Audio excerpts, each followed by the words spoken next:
بسم اللہ الرحمن الرحیم۔ السلام علیکم ناظرین۔ ایک طالب علم نے جب مصر کی ایک یونیورسٹی میں داخلہ لیا، وقت ہونے پر اس نے نماز پڑھنے کی جگہ تلاش کرنا چاہی تو اسے بتایا گیا کہ یونیورسٹی میں نماز پڑھنے کی جگہ تو نہیں ہے، ہاں مگر تہہ خانے میں بنے ہوئے ایک کمرے میں اگر کوئی چاہے تو وہاں جا کر نماز پڑھ سکتا ہے۔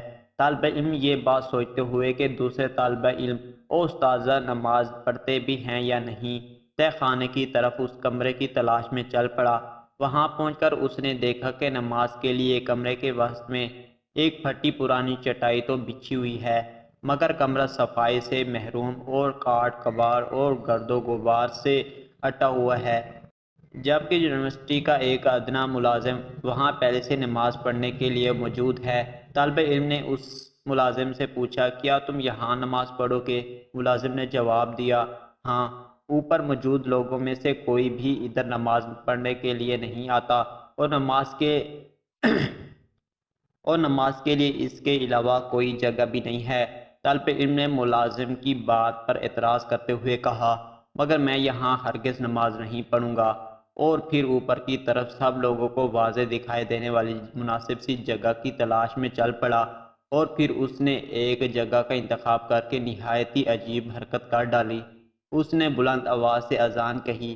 پہلے تو سب لوگ اس کی اس عجیب حرکت پر حیرت زدہ ہوئے، اور پھر انہوں نے ہنسنا اور کہکے لگانا شروع کر دیے، انگلیاں اٹھا کر اس طالب علم کو پاگل اور اجڑا شمار کرنے لگے۔ مگر یہ طالب علم تھا کہ کسی چیز کی پرواہ کیے بغیر اذان پوری کہہ کر تھوڑی دیر کے لیے ادھر ہی بیٹھ گیا۔ اس کے بعد دوبارہ اٹھ کر احکامات کہی اور اکیلے ہی نماز پڑھنا شروع کر دی۔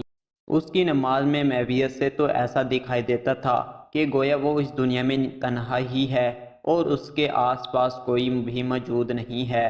دوسرے دن پھر اسی وقت پر آ کر اس نے وہاں پھر بلند آواز سے اذان دی، خود ہی احکامات کہی اور خود ہی نماز پڑھ کر اپنی راہ لی، اور اس کے بعد تو یہ معمول ہی چل نکلا۔ ایک دن، 2 دن، 3 دن، وہیں صورتحال۔ پھر کہکے لگانے والے لوگوں کے لیے اس طالب علم کا یہ دیوانہ پن کوئی نئی چیز نہ رہی، اور آہستہ آہستہ کہکوں کی آواز بھی کم سے کم ہوتی گئی۔ اس کے بعد پہلی تبدیلی کی ابتدا ہوئی۔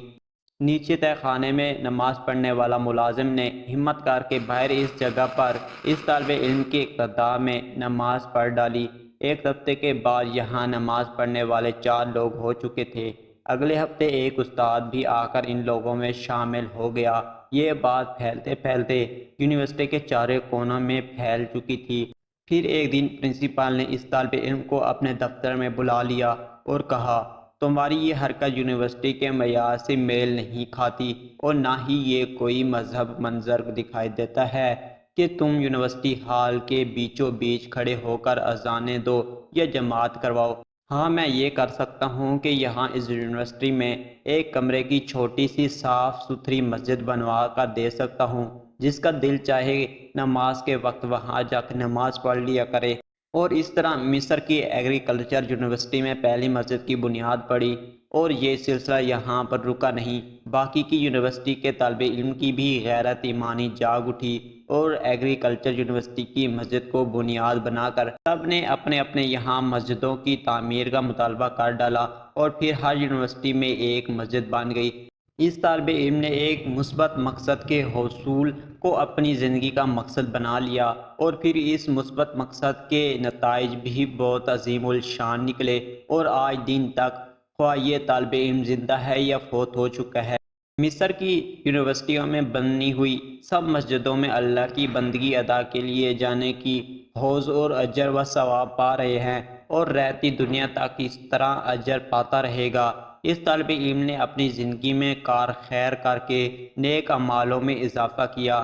میرا آپ سے یہ سوال ہے کہ ہم نے اپنی زندگیوں میں ایسا کون سا اضافہ کیا ہے تاکہ ہمارا اثر و رسوخ ہمارے گرد و نواح کے ماحول پر نظر آئے؟ ہمیں چاہیے کہ اپنے اطراف میں نظر آنے والی غلطیوں کی اصلاح کرتے رہا کریں۔ حق و صدق کہنے اور کرنے میں کیسی مروت اور کیسا شرمانا۔ بس مقصد میں کامیابی کے لیے اللہ تبارک و تعالیٰ کی مدد و نصرت کی دعا مانگتے رہیں، اور اس کا فائدہ کیا ہوگا؟ اپنے لیے اور دوسروں کے لیے سچائی اور حق کا علم بلند کر کے اللہ کے ہاں مأجور ہو کیونکہ جس نے کسی نیکی کی ابتدا کی اس کے لیے اجر، اور جس نے رہتی دنیا تک اس نیکی پر عمل کیا اس کے لیے اور نیکی شروع کرنے والوں کو بھی ویسا ہی اجر ملتا رہے گا۔ لوگوں میں نیکی کرنے کی لگن کی کمی ہے، بس ان کے اندر احساس جگانا پڑتا ہے اپنے اچھے عمل کے ذریعے سے۔